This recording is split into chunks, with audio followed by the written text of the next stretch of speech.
Muthulakshmi cooking சேனல்ல இன்னைக்கு மீன் குழம்பு தான் நம்ம வீட்டில் இன்னைக்கு மீன் குழம்பு வைக்க போகிறோம். 1/2 கிலோ மீனை நான் நல்லா கழுவி க்ளீன் பண்ணி எடுத்துகிட்டு வந்திருக்கேன். இப்போ இந்த மீன் குழம்பு எப்படி வைக்கலான்னு வாங்க வீடியோக்குள்ளே போய் பார்த்தலாம். இதுக்கு ஒரு பேஸ்ட் ஒன்று அரைக்கணும், என்னன்னு பார்த்தலாம். ஒரு மிக்சி ஜார் எடுத்துக்கோங்க. அதில் கழுவி கட் பண்ண 3 தக்காளி இதையும் சேர்த்துக்கிறலாம். 3 தக்காளி சேர்த்துடலாம். இது கூட 5 சின்ன வெங்காயம் இதையும் சேர்த்துக்கிறலாம். இது கூடவே 5 பூண்டு நீல வாக்கில் நறுக்கி வச்சிருக்கேன், அதையும் சேர்த்துக்கிறலாம். இது கூட ஒரு துண்டு இஞ்சி இதுவும் சேர்த்துக்கலாம். இது கூடவே ஒரு ஸ்பூனு மிளகு அதையும் சேர்த்துக்கிறலாம். மிக்சி சாரில் பச்சையாகவே அப்படியே ஒட்ட அரைச்சிட்டு வந்து அப்படியே மீன் குழம்பு வைக்கிறதுன்னு பார்த்துடலாம். இப்போ மீன் குழம்பு வைக்க ஸ்டார்ட் பண்ணிடலாம். ஸ்டவ்வை ஆன் பண்ணிக்கலாம். ஒரு நான்ஸ்டிக் கடாய் எடுத்துருக்கேன். கடாய் நல்லா சூடாகட்டும். இப்போ கடாய் நல்லா சூடாயிருச்சு. இந்த குழம்புக்கு தேவையான ஆயில் சேர்த்துக்கிறலாம். கூடுதலாக நான் சேர்த்துருக்கேன், உங்களுக்கு எவ்வளோ தேவையோ சேர்த்துக்கிறலாம். மீன் குழம்புக்கு கொஞ்சம் ஆயில் சேர்த்துக்கலாம். சேர்த்துக்கலாம். இப்போ ஆயில் நல்லா சூடாகுது.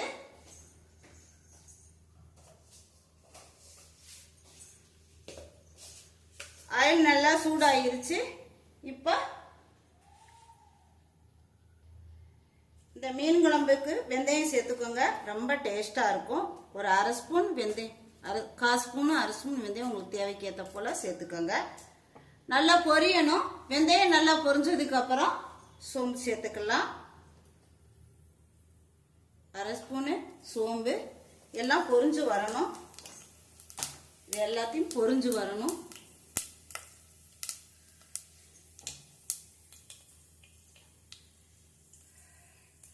இப்போ வெந்தயமும் சோம்பும் நல்லா பொரிஞ்சிருச்சு. கழுவி வச்ச கருவேப்பிலைய சேர்த்துக்கலாம்.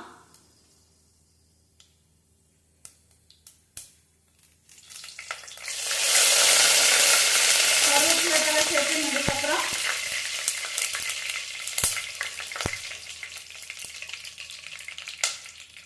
5-6 சின்ன வெங்காயம், 5 பல்லு பூண்டு நீல வாக்கில் நறுக்குனது. இது கூட பொடியாக நறுக்குன பெரிய வெங்காயம், ஒரு பெரிய வெங்காயம் சேர்த்துக்கலாம். கொஞ்சம் போல பெரிய வெங்காயம் சேர்த்துக்கலாம். சேர்த்துட்டு இது எல்லாம் பொன்னிறமாக நல்லா வதங்கி வரணும். வதக்கிக்கலாம்.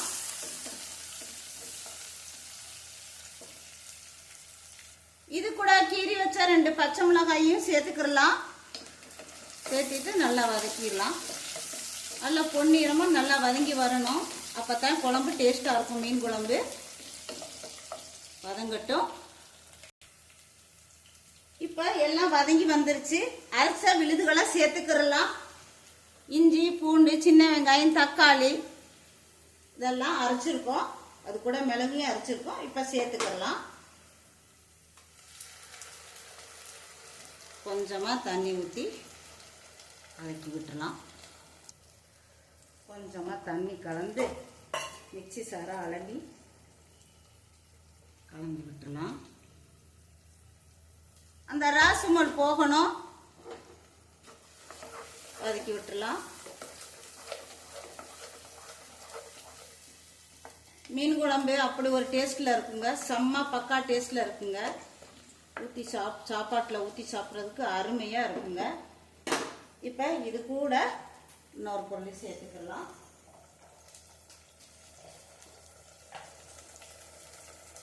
கொஞ்சமா மஞ்சத்தூள்,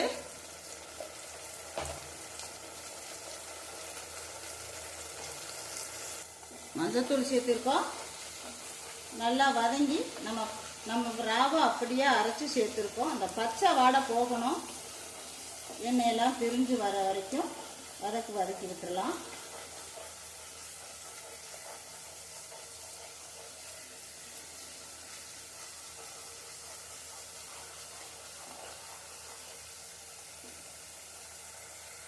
இப்போ நல்லா வதங்கி எண்ணெயெல்லாம் பிரிஞ்சு வந்துருச்சு. அந்த ராசுமல் போயிருச்சு. இப்போ இப்போ இதுக்கு தேவையான குழம்பு தூளை சேர்த்து விட்டுறலாம். ஒரு வித்தியாசமான டேஸ்ட்டில் மீன் குழம்பு அருமையாக இருக்குங்க, ரொம்ப டேஸ்ட்டாக இருக்கும். இது கூட வீட்டில் அரைச்ச குழம்பு பொடி 3 ஸ்பூன் சேர்த்துக்கிறலாம்.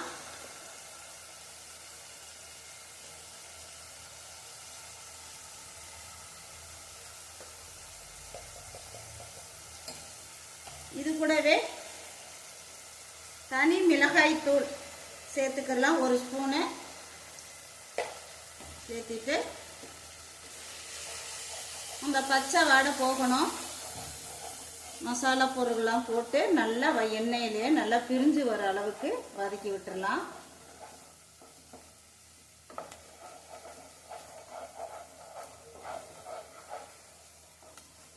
வதக்கத்தான் குழம்பு இவ்வளோ ஒரு டேஸ்ட்டில் பக்கா டேஸ்ட்டில் இருக்குங்க. அடியில் ஒட்டாமல் நல்லா வந்திருக்கு பார்த்துக்கிங்களா, நல்ல ஒரு மணமாகவும் இருக்கு.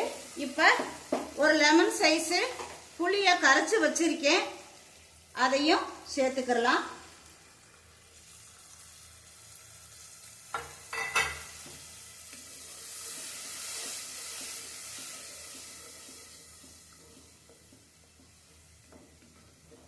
சேர்த்து விட்டுட்டு நல்லா ஒரு கொதி வரட்டும், தண்ணி சேர்த்துக்கலாம்.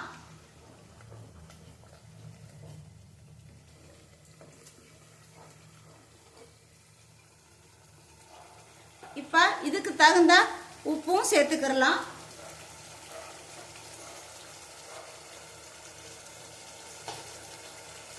இந்த குழம்புக்கு தேவையான உப்பு தூளையும் சேர்த்து விட்டுறலாம்.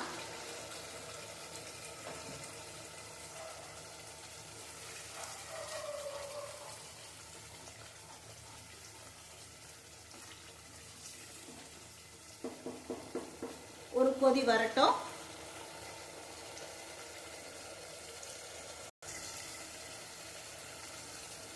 இப்ப கொதி வந்துருச்சு, எண்ணெயெல்லாம் பிரிஞ்சு வந்துருச்சு பாருங்க.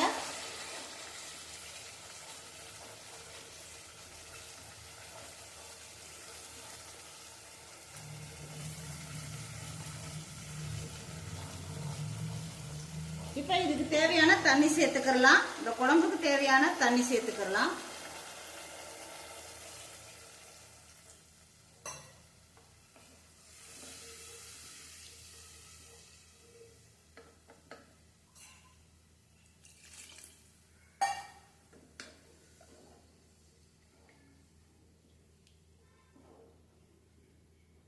கொதி வரட்டும். கொதி வந்ததுக்கு அப்புறம் மீன் துண்டுகளை சேர்த்துக்கலாம். ஒரு மூடி போட்டு மூடி வச்சிடலாம். மூடி ஓபன் பண்ணி பார்த்தலாம். நல்லா கொதி பிடிச்சு வந்துருச்சு. நல்லா கொதிச்சு வந்ததுல இப்ப மீன் துண்டுகளை சேர்த்துக்கலாம்.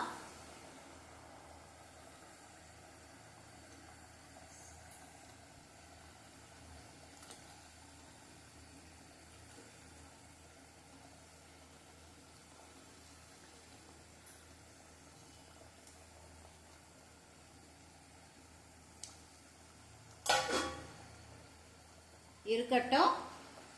அடியில இருந்து நம்ம இப்படி போட்டு கிண்டக்கூடாது. அடியில இருந்து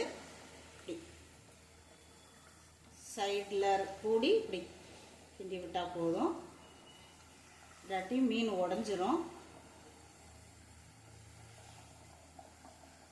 ஒரு 5 நிமிஷம் அப்படியே விட்டுடலாம், டிஸ்டர்ப் பண்ண வேணாம், வேகட்டும் நல்லா.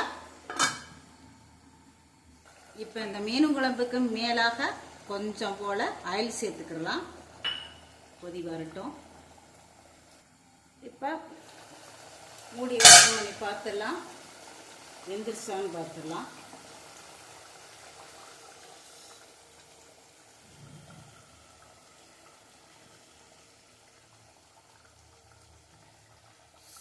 மீன்னா நல்லா வெந்துருச்சு. டேஸ்ட் பண்ணி பார்த்துடலாம்.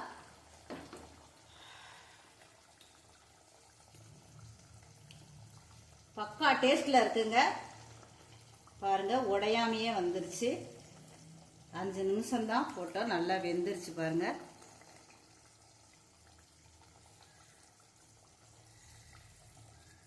ஸ்டவ் ஆஃப் பண்ணிக்கலாம். சுவையான மீன் குழம்புக்கு இந்த சித்ராஜலட்சுமிக்கு subscribe, support, like, share, comments please. இந்த சித்ரா சிறுமி கடந்து கடந்து கடந்து கடந்து வந்த பாதிக்கு ப்ளீஸ் எனக்கு சப்போர்ட் கொடுங்க.